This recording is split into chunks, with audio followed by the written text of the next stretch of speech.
Hi everyone, and welcome back to the HighComeCare channel.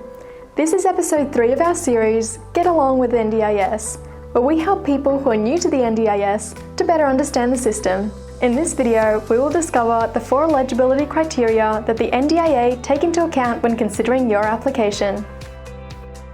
We hope that at the end of this series, you are no longer stressed out by the NDIS, but are able to maximise the benefits that you receive from this scheme, thus achieve your life goals.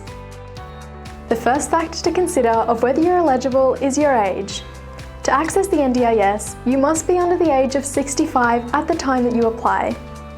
Children between the ages of 0 to 7 can still be NDIS participants using the early childhood approach.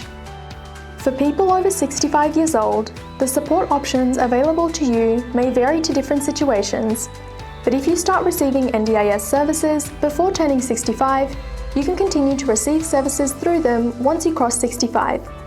Otherwise, you might be entitled to the Continuity of Support program. The second eligibility factor that you need to meet is the Australian residency. In order to access the NDIS, you must live in Australia and be an Australian citizen, or be a permanent resident, or hold a protected special category visa.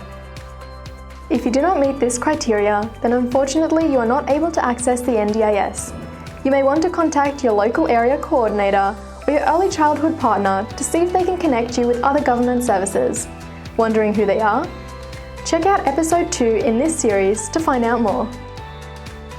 The next factor that the NDIA will assess when evaluating your application is the level of independence that you have in completing daily tasks and participating in the community. If you rely totally or heavily on another person or special equipment such as assistive technology, then it is highly likely that you're eligible. Or if you require house modifications in order to independently complete daily tasks, then there is a high chance that you also are entitled for your NDIS funding. In general, to access the NDIS, you need to have a permanent and significant disability that stops you from doing everyday things by yourself. This includes disabilities that are episodic, such as people who have a significant and lifelong psychosocial disability. Finally, the last question that you should ask is, do you need some supports now to reduce your future needs? You will need to provide evidence that getting supports through the NDIS now will help you to prevent, reduce or alleviate the impacts of your disability or developmental delay and build your skills and independence. The evidence must also be appropriate for the NDIS to fund these supports. So if you answered yes to all the above factors, then you're most likely eligible to apply for the NDIS. So now's the time to start the application process. However, keep in mind that the final decision of your eligibility is still up to the NDIA.